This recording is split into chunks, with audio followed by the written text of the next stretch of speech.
Your body has its own innate healing system, which is way, way more powerful than any drug ever invented and can reverse almost every disease.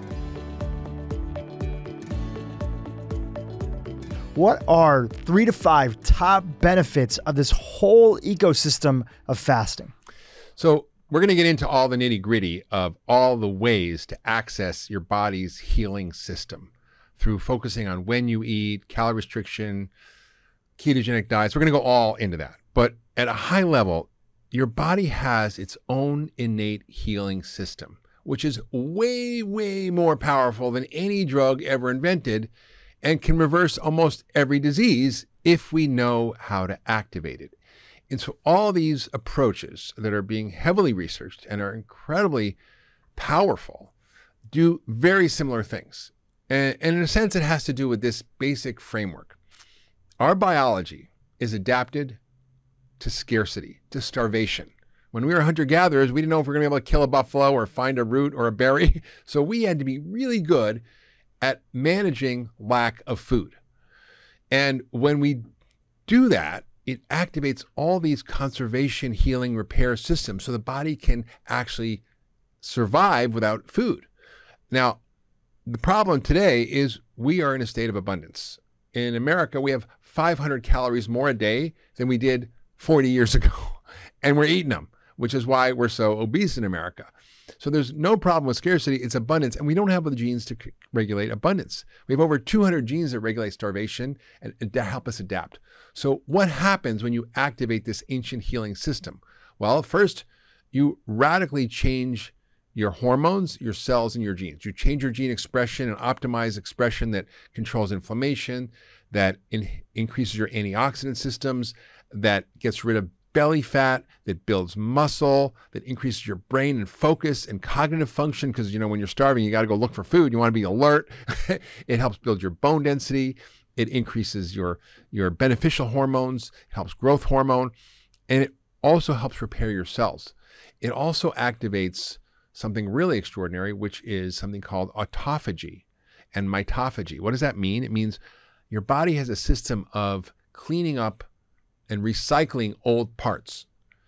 And when you don't do that, you end up with a lot of old parts. And so the goal of autophagy is to literally break down all the components of your cells and then clean them up and then rebuild them into new parts, which is awesome. But if you don't do that, and a lot of the ways we live today in the 21st century do not let us do that, we end up aging rapidly.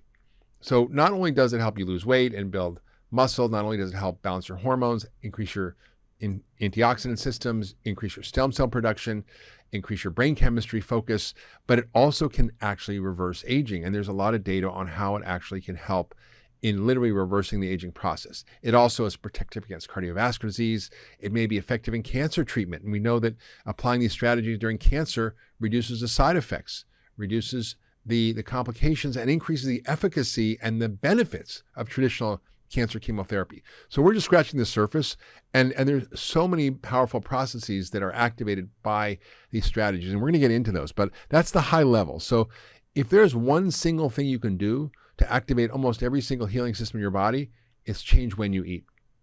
Now, you had a great newsletter recently, and you were talking about this concept called zombie cells, which directly ties in to what you just gave in the overview about autophagy. I find it as a fascinating example. Can you just talk about what these zombie cells are and how they end up floating around our body?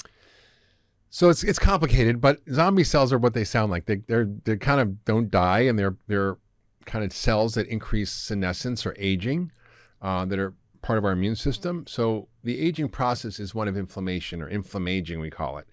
And what happens is, because of all life's stresses and toxins and poor diet and all the things we're exposed to, our bone marrow stem cells that make our white blood cells that are part of our immune system get damaged.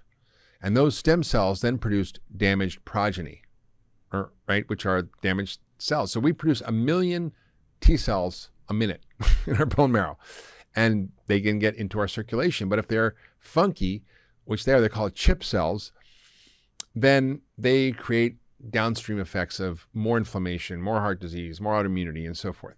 And so zombie cells are part of this whole cocktail of dysfunction.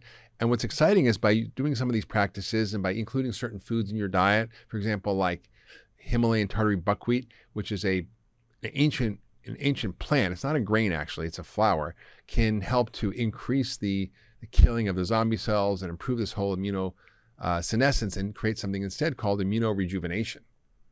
And fasting is a part of that whole process as well, too. Absolutely. Now, let's take a step back and talk about some of the recommendations. I remember reading articles in the early 2000s that it's dangerous to fast and people shouldn't fast. And there was all these concerns and people were being told instead to eat every couple hours. That was actually the best way to keep your metabolism high and to burn more energy. Why did people think that back then? How is that wrong? And what changed it? Well, I think we had a view that in order to balance your blood sugar, you had to eat every 3 to 4 hours. And I often advise patients about that. And these are people who are overweight, who had swings. And we did advise people not to eat before bed, like 3 or 4 hours, because it makes you gain weight. I call it the sumo wrestler diet, which is how they gain weight. They eat and they go to sleep.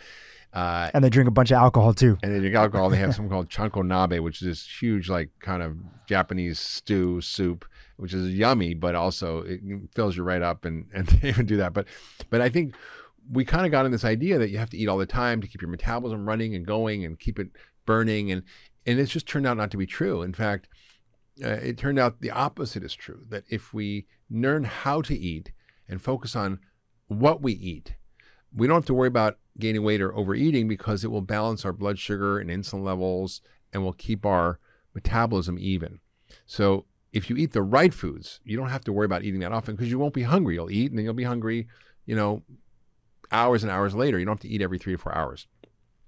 The second thing we figured out is that the body needs rest from food, which is why we have something called breakfast or breaking the fast. Except most people eat up until they go to bed. We have a snacking culture, and then they eat as soon as they wake up, and they don't get that rest period of at least 12 hours or 14 or 16 hours, which really ends up being extraordinarily beneficial for helping to not only repair and clean up waste and do the repair process that happen at night, but to actually activate all the healing systems of your body we talked about, to reverse diabetes, reverse heart disease, improve your cognitive function, maybe improving your risk of Alzheimer's or reducing your risk of Alzheimer's. It helps build muscle. It reduces belly fat. It reduces inflammation. It increases your antioxidant systems. It increases stem cell production. So this is what we now know about these things. And so we kind of got it wrong before. So I think this is a perfect time to go through the spectrum of different things that fall under the umbrella of fasting. Can you walk us through a few, talk to us about what they are and how they're done? So there are many roads to Rome. There are many ways to access these healing systems in your body. And they're each slightly different, but they all do very similar things. So we have what we call intermittent fasting. I think most people, when they say that, mean time-restricted eating, meaning they eat within an 8 or a 10 or a 12-hour window, meaning you don't eat for 12, 14, or 16 hours a day. That's what we call time-restricted eating. And that's been extensively studied and is great for weight loss, for improving your metabolism, for helping with a whole host of chronic illnesses. The second is true intermittent fasting, which may be a 24-hour or a 36-hour fast once a week, or it could be a 3-day fast once a month. There's a lot of ways to do it. Then there's what we call fasting mimicking diets, which are calorie restricted. So you'd eat, like, say, 800 calories a day for 5 days. Dr. Walter Longo, who wrote The Longevity Diet, he's been on the podcast. He's done a lot of research on that and has millions of dollars in NIH funding to look at how it affects cancer, heart disease, diabetes, aging, and so many other things. And because your body thinks it's starving, you're not eating enough calories, but your body's still getting some energy, so you can function better, but it's really a very powerful system.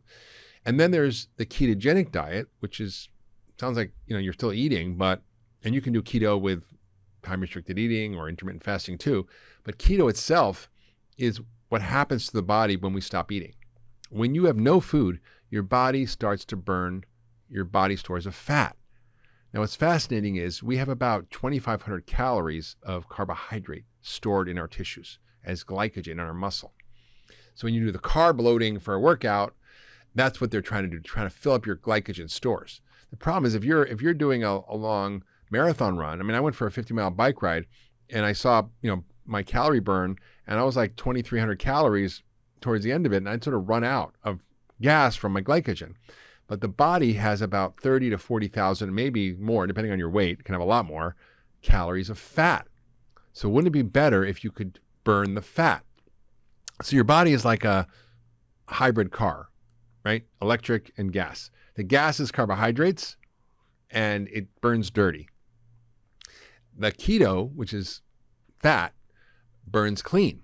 So your cells can burn fat or carbs. And when you burn fat, it's often that we had to do that because we were in a state of starvation. It activates all the same healing mechanisms. So ketogenic diets have been shown to reverse cancer, have been shown to be helpful in Alzheimer's, reverse type 2 diabetes. The work of Verta Health and our colleagues and friends there, Sarah Halberg and Sammy, have shown that we can reverse type 2 diabetes even in advanced cases using a ketogenic diet because it activates all these healing repair mechanisms. There's no drug on the planet that can reverse diabetes. We manage diabetes. We do chronic disease management by giving them drugs and insulin, and we keep their blood sugar ideal and manage all their risk factors, which is nonsense because when you understand how the body works, you can work with it rather than against it and activate these healing systems. So ketogenic diets do the same thing. And then lastly, there's true calorie restriction for long-term diets. And this is the only thing in animal studies that is really shown to extend life by a third. So in the human terms, that means if you ate a third less calories, you'd live a third longer. Instead of living to 80, you'd live to 120. Now, I know people who are on this calorie restriction for life. There's a whole society, and I met some of them. I'm like, what do you eat? I'm like, well, I have 5 pounds of celery for breakfast, and I have 3 pounds of tomatoes for lunch. And I'm like, that doesn't sound like fun. I'm going to skip that. And so what's been happening is that scientists have been exploring how to activate the same mechanisms that control aging without having to starve yourself your whole life, because that doesn't seem like fun. So there's little hacks and tricks that you can use, like time-restricted eating, intermittent fasting, fasting mimicking diets, ketogenic diets, all can be ways to access that same healing system in the body. So the question that a lot of people have is, how do they decide where to get started and when to explore these different options on the spectrum of fasting? It depends on you, okay? Everybody should do a 12-hour fast a day. There's nobody who shouldn't do that. And walk us through that, just to make it super simple. You eat dinner at 6, you can eat breakfast at 6. You eat dinner at 8, you can eat breakfast at 8, right? It's pretty simple. It's simple, but actually a lot of people don't do it. No, they don't do that. They eat late and they snack at night and they have ice cream, whatever, snacks before they go to bed. Bad idea. Give yourself at least 12 hours, and that's good for everybody. When you start to move to 14, think about it. If you eat dinner at 6, you could eat breakfast at 8. That's a 14-hour fast. Or if you want to do 16, you could eat dinner at 6 and have something at 10. So it's doable for a lot of people. And I do it very often. You don't have to do it every day. I do it many days a week. Some people who are overly thin, certain people with disorders like cancer, you have to be careful because there's weight loss issues that can happen. It can be stressful for the body for some people. So it's not for everybody. If you have adrenal issues, if you're very tall, thin women may not be effective for, it might cause symptoms. So it's not everybody should do like a long 16-hour fast. In terms of the true intermittent fasting, that can be a very therapeutic thing. So you can do a day, a 2-day, 3-day, 5-day, 7-day, 10-day. Some people do a 3-week just water fast. That can be very therapeutic if you have some type of severe chronic illness, and it can reset the system. Then there's the ketogenic diets, which are really effective for certain conditions like type 2 diabetes, Alzheimer's, autism, Parkinson's. Those can be very effective. It's a little harder to do. I don't know if people should be on it all the time. So there's a lot of nuances to prescribe it as a medical therapy, but it also can be very effective. So I would for people I would say start with the 12-hour fast. If you want to move to 14, 16 is not that hard for most people. So try it on and see how you feel, see what happens. Often people have more energy, more focus. They lose weight, they increase body muscle, decrease belly fat, and have lots more energy. So there's no magic to it. It's just looking at who you are, what your issues are, how do you match the right approach to you, and then try them and see how you feel. Because for example, if you do a 16-hour fast and you feel like crap, maybe it's not right for you, But there could be some underlying reasons, which is why it's important to get educated on it. Yes. Your blood sugar might be out of control. And there's a few of your friends and colleagues. Peter Tia has a free fasting app that's out there. Dr. Jason Fung has one as well. Mm-hmm. They've both been on your podcast before. Jason Fung has been on my podcast before. We'll link to those show notes that are out there. And this is the start of getting people excited about wanting to go down the path of education to learn what it is. Now, in your instance, you mentioned that with time-restricted eating, you'll often do that. You'll often do that a few days a week. When it comes to these other fasts that are there on the spectrum, do you incorporate those in your own life? Yeah, I mean, I've tried everything. I've tried calorie restriction diets. I've tried, 24 or 36-hour fast. I once did a sort of 4-day juice fast, which is just green juices. I also have tried keto. If I do keto too much, I just drop too much weight. It's a problem for me. I probably shouldn't say that. I'd get shot down, but I do need some carbohydrate, and it really depends on your metabolism. So I don't have any diabetes. I'm very lean. I don't have any insulin issues, and so for me, it may help me with certain other issues, but I often will really customize the way I prescribe diets based on what's going on with that person. So if someone's overweight, if they're diabetic or on the spectrum of diabetes, I will recommend a ketogenic diet. If someone has Alzheimer's or autism, I recommend it. But I don't think it's for everybody. During cancer therapy, which is amazing, it can be extremely effective in magnifying the benefits of traditional radiation and chemo and minimizing the side effects. So there's a lot of therapeutic benefits around it in terms of cancer, in terms of Alzheimer's, even in heart disease. What was interesting with the group that was run by Sarah Hallberg, who was part of Virta Health, is they looked at not only the weight loss, it was a 60% reversal of type 2 diabetes, 100% of the patients got off the main medication for diabetes called oral hypoglycemics, 90+% got off insulin or reduced their dose. Weight loss was 12%, which is staggering. Most weight loss studies, if you get 5%, people are jumping up and down. They also looked at, I think, 20 or plus different biomarkers of cardiovascular disease, and almost every single one was improved. So you think, I'm eating like 70% fat, I'm eating saturated fat. How does that work, right? How does that work where all my heart disease risk factors get better? Because it contradicts everything we knew about eating a high-fat diet, right? Well, it's because if you have a certain metabolic type, namely if you're diabetic or insulin resistant on that spectrum, that's what will happen. But I have other patients, for example, I had one patient I put on a ketogenic diet of coconut butter and basically veggies and a little protein. And she'd been struggling with her weight, had been very inflamed. Her cholesterol was over 300. Her triglycerides were like 300-400, very low HDL, which is the good cholesterol. And we just couldn't budge her. And so I said, why don't you try this? And she tried it, and she immediately lost 20 pounds. And her cholesterol dropped over 100 points. Her triglycerides dropped like 200, 300 points. Her HDL went up, and she did amazing. On the other hand, I had a patient who was a mid-50s guy who was an athlete and an aggressive bike rider, going for 50, 100-mile bike rides. And he's like, I want to try it and see if it helped my performance. And he tried it, and his cholesterol numbers just went off the chart. So we had to stop. So everybody's different, and there's a lot of heterogeneity, but you have to experiment yourself. And what I say to people is, the smartest doctor in the room is your own body. You've also had an experience that your cholesterol went in the wrong direction on a super high-fat diet. Just another reason. High-saturated fat. High-saturated fat diet. Another reason that it's important to remember that everybody operates a little bit differently. Yes. There are broad-spectrum themes that are there. Do you want to talk about that a little bit? Because I think it's useful for some people to know about that. In terms, we're sort of veering off a little bit from the sort of fasting thing and talking more about eating a high-saturated fat diet.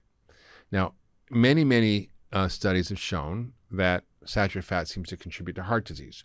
But when you look at the data carefully, it's in the context of an American processed diet, in the context of a high carbohydrate, starch, sugar diet. When you eat saturated fats with starch and sugar, flour and sugar, it's deadly. However, if you eliminate starch and sugar or dramatically reduce it, most people will tolerate saturated fats.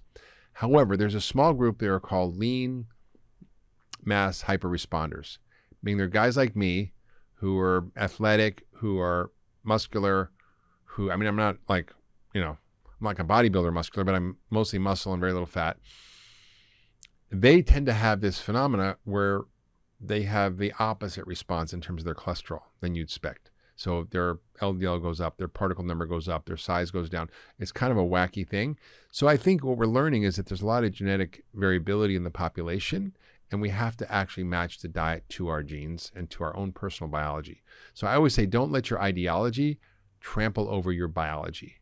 Make sure, oh, ketogenic diet sounds good, I'm going to do that. Saturated is good. No, it may not be for you. It may not. And that's okay. And I think you have to really customize your diet to what works. And then I can eat olive oil. I can eat avocados. I can eat nuts and seeds. I can have a lot of fat in my diet. I just don't have saturated fat.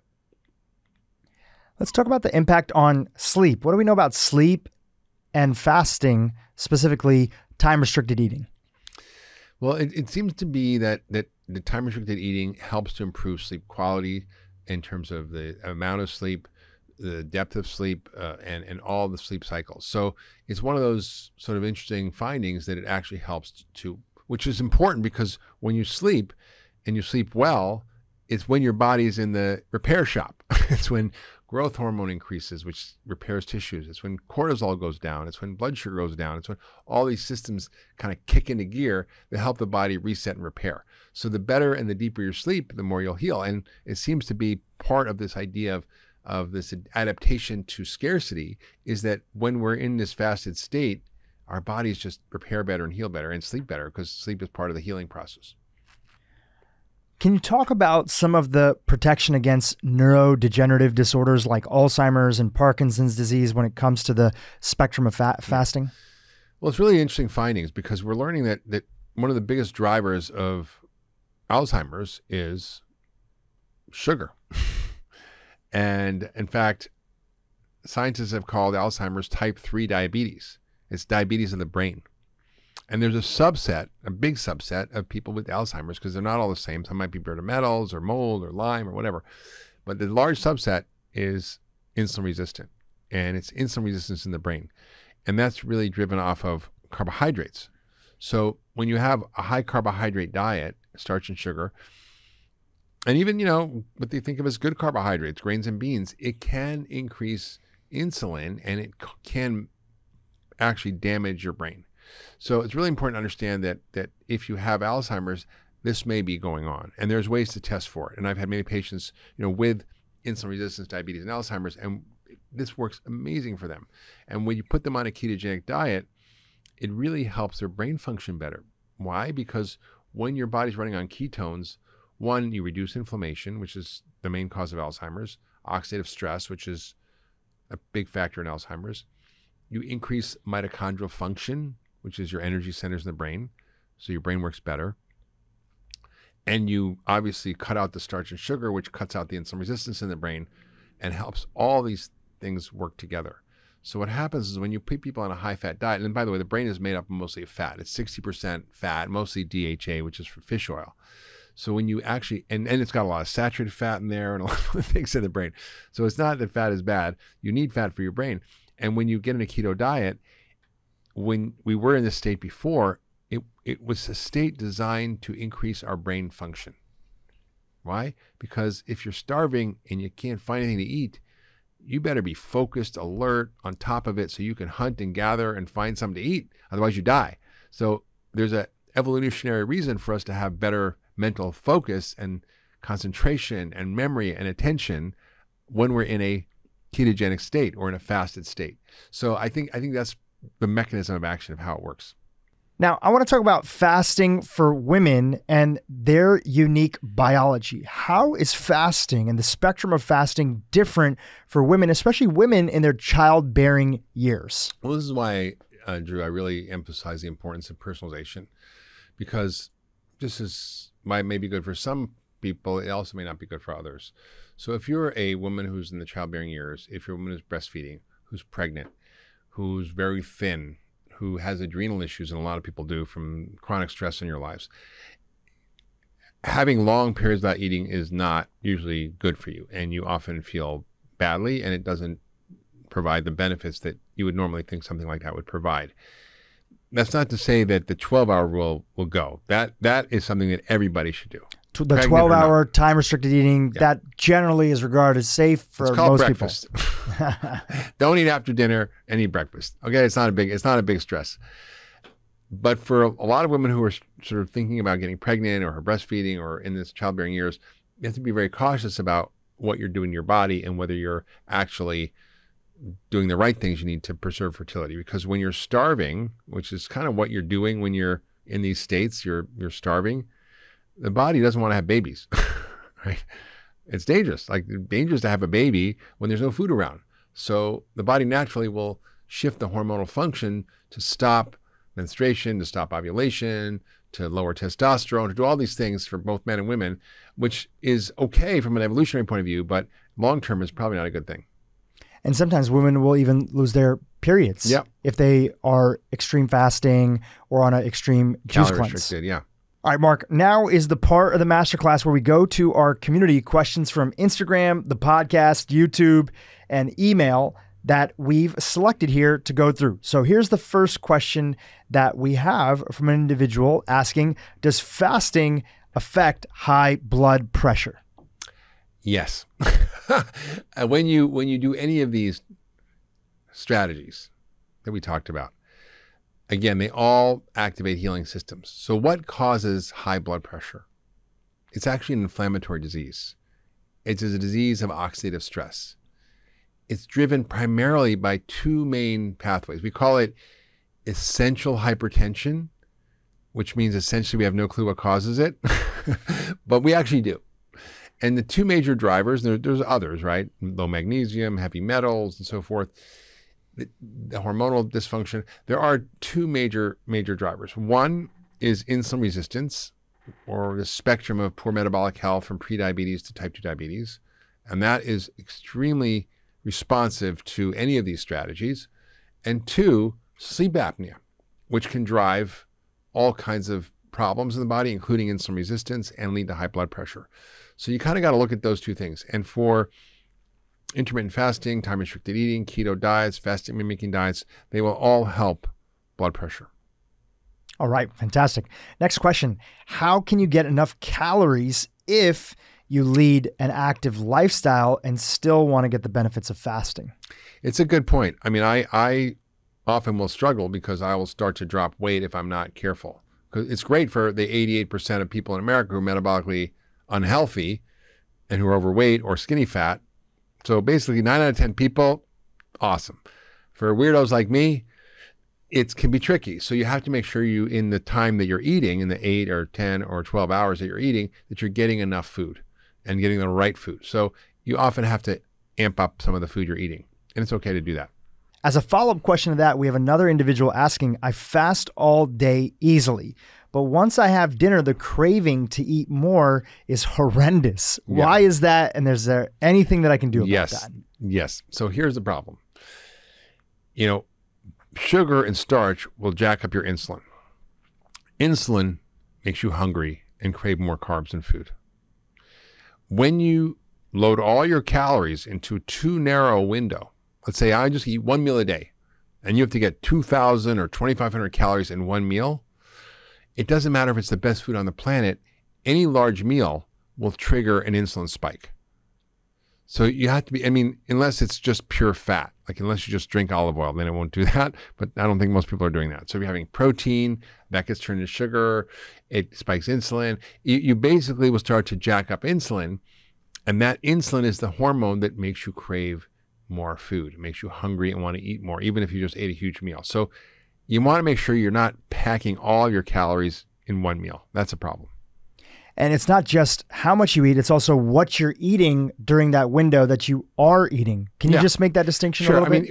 Okay. So here's some interesting data. In time-restricted eating, it works even if you don't change your diet, like what you're eating, right? If you're still eating crap and you do that, it helps fix your metabolism. But it works way better if you eat the vegan diet, meaning a whole foods, plant-rich, phytochemical-rich, high fiber, high-quality fat, good protein diet, which is what I recommend. So actually optimizing your diet will help optimize all of these technologies, as you're doing them. Next question we have, should the fasting period get longer as you age over 50? Should you fast longer when you age over 50? Or should you fast at all after the age of 50? Well, for sure you should, and you can, and it's helpful. Because what happens as we age is we need more cleanup. We need more repair. We build more waste. We have more old cells. We need more autophagy, more mitophagy. We need to build more muscle. We need to lose more body fat. We need to reduce more inflammation, because as we age, all these things start to go wrong, that are really the result of not having the right strategy for optimizing our health. So the normal course of life in America is the typical American diet is lack of exercise, chronic stress, and unmitigated or unaddressed. Those things will all accelerate aging. So any of these strategies will help to reverse that and actually reverse your biological age. So we talked about this before, big picture, but I think it's worth hitting on again. So the question from the listener is it appropriate to continue intermittent fasting during pregnancy? Yes. No, it's not. I mean, I would not recommend pregnant women do what you're saying is intermittent fasting, which is go for 24 hours or 36 hours without eating. Anybody can go 12 hours, and I think we should, and it's probably good for the baby to do that. Longer periods, 14, 16, you have to see how you feel. But, I think, one of the challenges I see with pregnancy is that doctors give women a free license to eat whatever they want. Just make sure you gain weight, make sure your baby's growing, eat ice cream and all this crap. Bad idea. You have to still regulate your diet even more when you're pregnant because you're feeding the baby all the basic ingredients to grow and develop. So if you're not having a high quality diet, your baby is not being made of high quality ingredients, right? So you want to make sure that you optimize the quality of your diet while you're pregnant and not just eat ice cream and crap, and that you actually are getting enough calories, which you need more calories, right? Because you're feeding too. But it doesn't mean you have to eat crap. And you can do a 12-hour overnight fast, which is fine. That's called breakfast. But in general, it's really important to focus mostly on the quality component of it. And if you're doing that and you have certain cravings or other things like that, as long as you're eating mostly quality food, you really don't have to worry about timing and fasting. There's plenty of time to do that later on. No. Another question about women's health. Is intermittent fasting good for balancing hormones? It's tricky because if you do too much fasting or too much starvation, you're activating systems in your body that are designed to prevent fertility. So you can go overboard. But most infertility in women is caused by too much sugar and starch. Insulin resistance. PCOS being one of the big culprits of polycystic ovarian syndrome. But it's not an ovarian problem, it's a nutritional problem. And there's a book actually by a bunch of Harvard scientists called The Fertility Diet, which is about using an approach that lowers blood sugar to actually help fertility. So if you are one of those women who's insulin resistant, who's overweight, who's got belly fat, somewhere on the spectrum of prediabetes, and by the way, 90% of people who have prediabetes have no clue. Like I said, almost 9 out of 10 Americans have prediabetes. That's crazy, right? We said it was 1 out of 2 had prediabetes or diabetes, but this new data from government surveys and lab testing has found that 88% of Americans have either high blood pressure, high blood sugar, or abnormal cholesterol. All of those are symptoms of insulin resistance, right? That's what's causing that for the most part. So when you look at that, you go, well, if you're in that state and your hormones are screwed up, and women's hormones do get screwed up, they get lack of ovulation often, they'll get high levels of estrogen because all the fat tissue makes estrogen. They'll get increases in testosterone because of some of the ways the shunting of estrogen goes to testosterone. There's a whole chicken wire pathways that connects all the hormones, so progesterone, estrogen, testosterone, very, very similar hormones. They're just slightly tweaked. You'll get more testosterone, which means you can get hair loss on your head, you can grow facial hair, you get acne, you get irregular periods. So intermittent fasting, time restricted eating, all these techniques, all will help fix that because it fixes insulin resistance. For men, it's interesting because men also have the same phenomena happen, but a little different thing happens. When they gain belly fat and they're having too much starch and sugar, it increases insulin, which then increases fat cells, which then produce estrogen and lowers testosterone. So a lot of guys who have this will have low testosterone, low sex drive, low sex function. They'll have high levels of estrogen. They'll get loss of hair on their bodies. They'll grow man boobs. They'll kind of get smooth skin. So they look more like women. You've seen these guys who have the beer bellies, and this is because they're eating so much starch and sugar. So it can screw up men's hormones too. And on all these techniques will also fix that. Do you have any mindset tips to help you through the process of fasting, whether it's time-restricted eating or intermittent fasting? I mean, you just kind of have to decide to do it. It's not actually that hard. I think, anybody can do 12 hours, and then you can try, like so if I said, can you walk for 1 minute? Unless you're really, old or decrepit or in a wheelchair, most people can walk for a minute, right? Then you walk for 2 minutes, then you walk for 3 minutes, and then you walk for 4 minutes, and then you walk for an hour, right? So it's basically starting to actually push the limits of what your body is comfortable with and starting to notice the effects and the benefits and paying attention.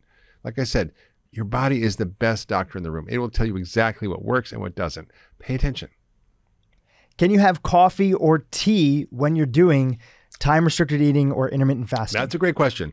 I have understood that the answer is yes if it's got nothing in it. If there's no milk or sugar or cream or anything else.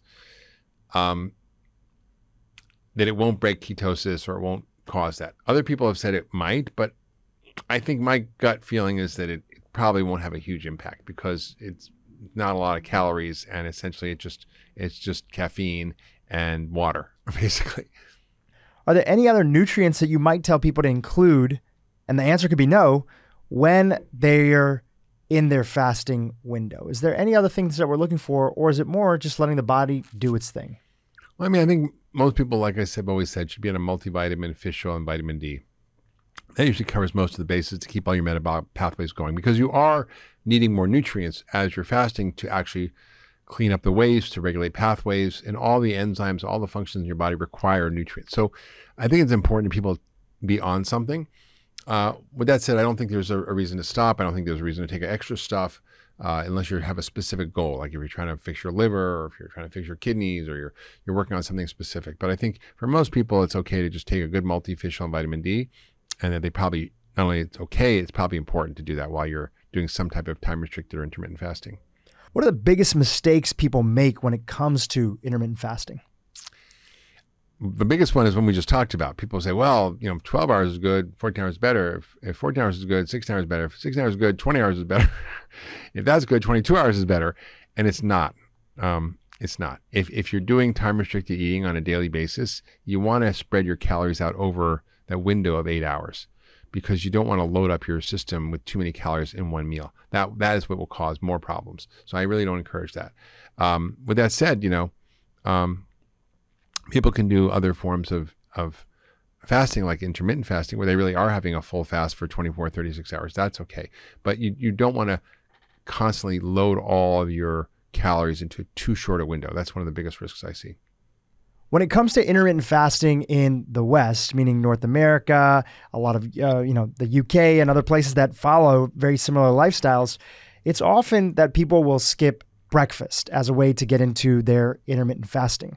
I saw an episode that you did with Walter Longo where he said in most of the world, when they practice fasting, especially in the East, they actually do have breakfast and they'll skip other meals in the day because breakfast helps power their brain and give them energy for the day. Yeah. Do you have any thoughts on that? Yeah, I think it depends on you. Like sometimes people feel like I feel better if I just don't eat in the morning and I have more clarity and focus. But it also depends on what you eat. When I have my power protein, adaptogenic, microbiome, mitochondrial, immune boosting shake in the morning, I feel awesome, right? If I do it after my workout, but I usually give it at least 14 hours from dinner. So I'll maybe do it at 9 o'clock or something like that after a workout. Other people, if they have the wrong breakfast, it can really cause huge problems. If you're eating starch and sugar for breakfast, basically dessert for breakfast, which is breakfast in America, folks, right? Cereal, which is 75% sugar. And I like to say I'm a cereal killer. I don't think we should be eating cereal. It's one of the biggest myths and propaganda stories of our time. I think we should not be eating the typical American breakfast, which is pancakes, French toast, muffins, bagels, latte, frappuccino, mocha, wacas. Those, probably have 600 calories of sugar in them. Those are not what we should be having for breakfast. We need fat and protein for breakfast. So if you start your day with fat and protein for breakfast and phytonutrients, you're going to do way better and your brain will be fine. But it's also okay if you want to skip dinner and have breakfast and eat lunch and not eat late in the day. That's okay too. I think that's a fine way to do this. There's no trick. You can try both ways and see how you feel. Do you want to know my secrets for living a long and happy and healthy life? Well, all you have to do is check out my weekly newsletter, Mark's Picks, where I share my favorite tips for health, longevity, well-being, and lots more. Check it out and link below. Mark, what else do you want to talk about when it comes to fasting? There's some interesting components that we didn't get a chance to touch on. So I'm going to get a little geeky here, guys, because this is the stuff that interests me, and hopefully it'll interest you, which is that there are master control switches for aging and health. And they're often genes that regulate our metabolism and our mitochondria. So when I say metabolism, what does that mean? It means how well does your body burn food? In other words, when you take oxygen and calories that you eat in food and you burn them, they burn in a little part of your cell called the mitochondria. And there's tens of thousands of these in the cells you have. And this system has to work well in order for you to be healthy. Many of the things we do cause our mitochondria to age fast and cause them to slow our metabolism down and to have poor function. And that leads to loss of energy, that leads to all the disease. I mean, everything we see is a mitochondrial disease. Heart disease is mitochondrial, diabetes is mitochondrial, Alzheimer's is mitochondrial, Parkinson's is mitochondrial. I mean, all these things are mitochondrial. So what are the switches that we can play with, that we can use the science of when we eat and what we eat to actually activate these pathways that are embedded in us, again, that are way, way smarter than any pharmaceutical company, than any human being. We've been designed to have these systems that literally will reverse aging. So as we begin to study these strategies, including calorie-restricted eating, they do a number of things. There's a number of genes in the mitochondria that regulate our insulin and blood sugar and metabolism. DAF2, FOXO, mTOR, and these are really important genes and sirtuins that regulate all these downstream effects. You want to change the expression of those genes so you can optimize the function of your mitochondria, which is the key to longevity. It's the key to healthy life. It's the key to having energy. So you don't really have to know about all this sciencey, geeky stuff, but these particular pathways around sirtuins and FOXO and DAF2 and mTOR, they're all regulated by our diet and by the quality of our diet and by the timing of eating and by all these techniques we just talked about. And I remember talking to one of the scientists. I was in a longevity conference. It was in upstate New York. I was at Menla, which is Robert Thurman's retreat center. That's a Tibetan retreat center. And he had the Dalai Lama there, all these Tibetan doctors, and every Nobel Prize winner, and aging and longevity and health. It was quite a collection of people.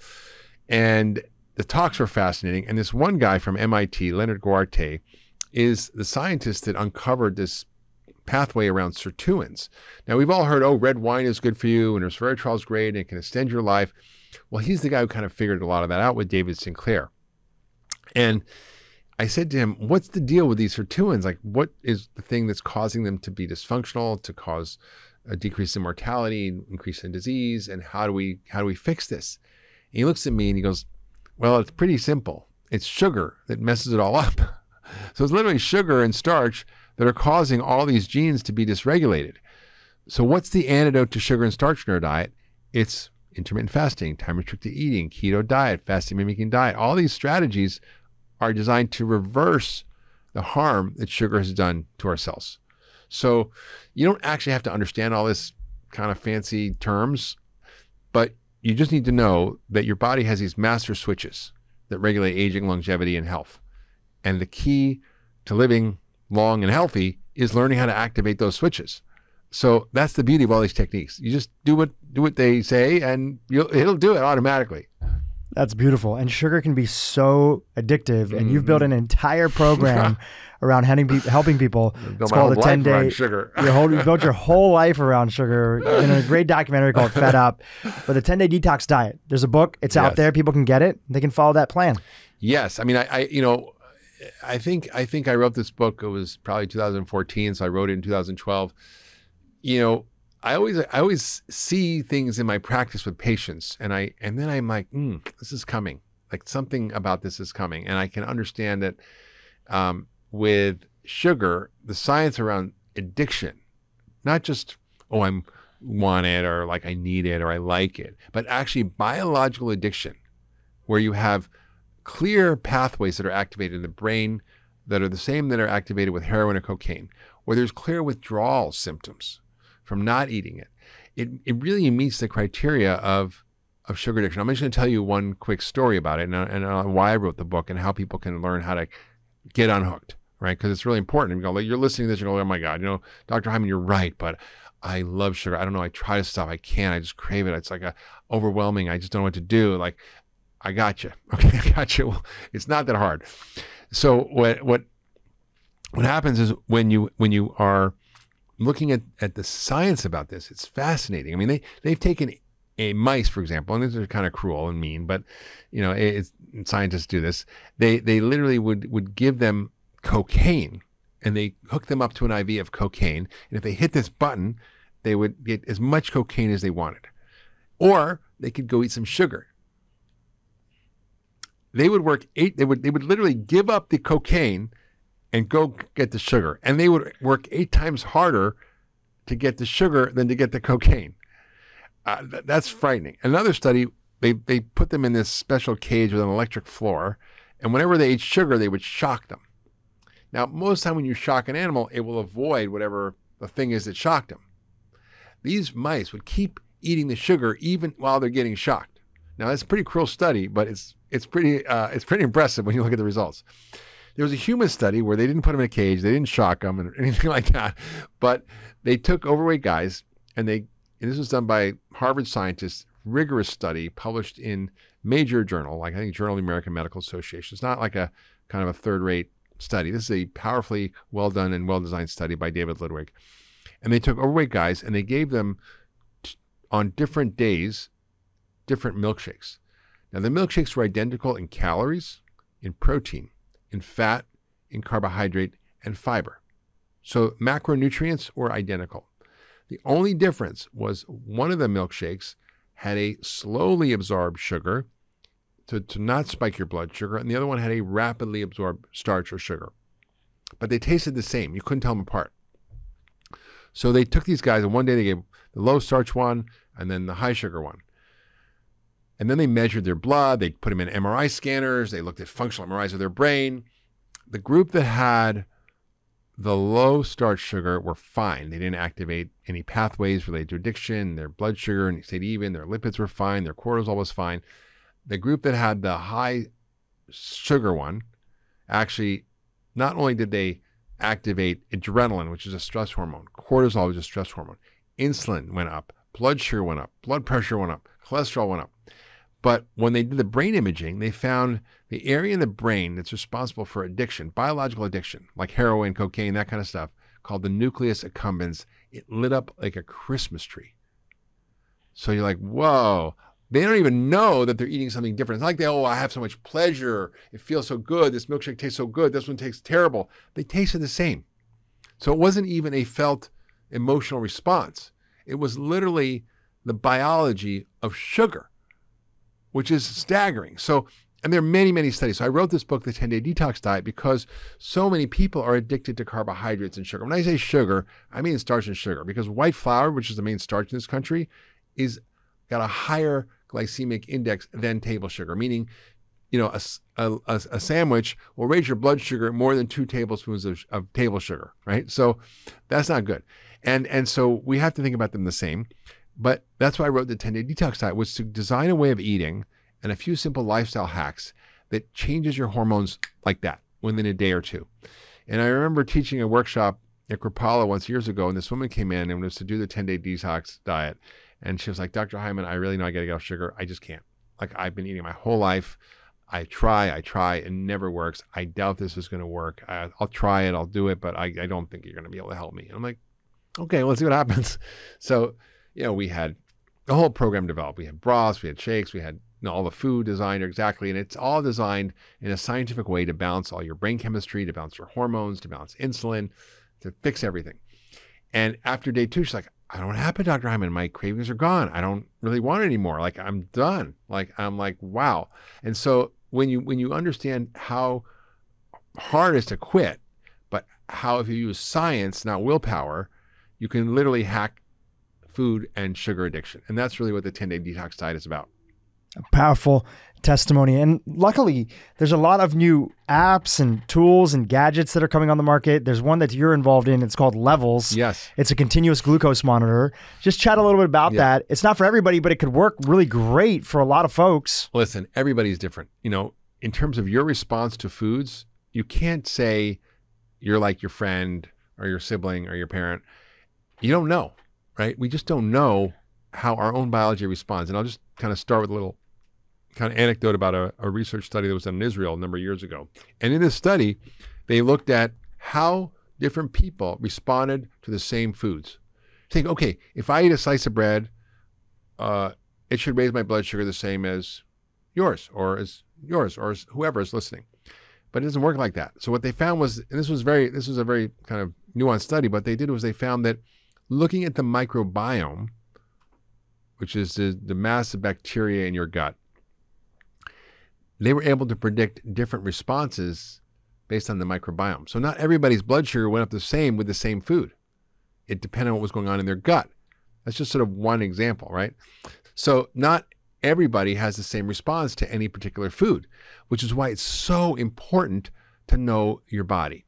And I'm so excited about these new technologies called continuous glucose monitors, or CGMs. And this company Levels has really nailed it. And and I'm an advisor, an investor, just to be transparent, but they really nailed it. And they figured out how to have this little tiny device that goes on your skin, a little patch, and it measures your blood sugar all the time. And you can tell. I remember the first time I used it, I put it on. I was visiting a friend of mine in Martha's Vineyard, and there was this sort of regenerative, organic, like farm, and they cooked all these gourmet foods, and they brought this like feast of lamb and veggies and this and that, and it was all healthy. It was all really yummy food. And my friend, who was actually also my age, but he's super fit, he's muscular, thin, healthy, like seriously healthy. And we both put it on. We both had this meal, and then we were in bed at like 10 o'clock at night checking our blood sugar, and we're like texting each other, "What's going on? Our blood sugar is like 160. How did this happen?" Like both of us freaking out. I'm like, I think it's just because we ate too much food. So even if you just eat too much food, even if it's healthy, we'll do that. So you don't really know. And I remember I was using it when I was in Hawaii, and someone brought over this vegan macadamia nut ice cream, which was so friggin' good. And I ate a little too much, and I was like, whoa, it just spiked my blood sugar. Whereas, maybe another food wouldn't do that. So it's really good to know what your body's doing, which is why I recommend people in order to understand what's happening, to measure blood sugar. But I've talked to Casey, who's the founder of the company. I said, look, blood sugar is great. We need to know it.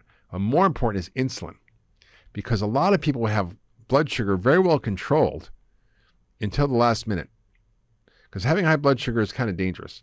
So the body has really good mechanisms for keeping it in control until it doesn't, which is then called diabetes, right? So the mechanisms can go on for 20, 30 years where your blood sugar stays normal, but your blood insulin keeps going up and up and up and up. And the insulin itself will cause havoc, even if you don't have diabetes.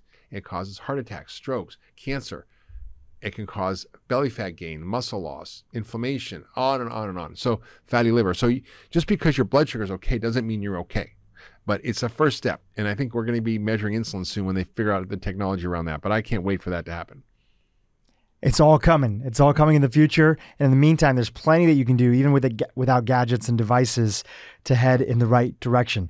Mark, let's do a little bit of a recap on this conversation on fasting, and tell us, like, if people are just going to get started after listening to this conversation, what is literally step one? And take us through a little bit of a recap of some of the things that we covered. I mean, look, the easiest thing to do for everybody is just a 12-hour fast, which we talked about. If you want to extend it to 14, 16, play with that. That's the easiest approach to activating these systems. Fasting for 24, 36 hours once a week, another option, a little more tricky, harder to do. Not going to kill you, but we do it on Yom Kippur, or people do it on Ramadan or something. It's like it's in cultures, but it's a little harder. Keto is even harder. And calorie restriction, you can't do that long. You can do it for 5 days, so people can do that. So there's all these different choices people have. And even the 5-day fasting mimicking diet can be really effective. You can do it on your own, which is 800 calories a day, or you can use various products from Valter Longo. It all goes to his research, which is quite good, called Prolon. that's an option. But for most people, just doing the 12 to 14, 16-hour fast is great. So why should you bother? Well, we all need to go to the repair shop, right? We can't just live. I mean, you don't forget about your car and not take it into the shop for repairs, not take it in for an oil change, for a tune-up.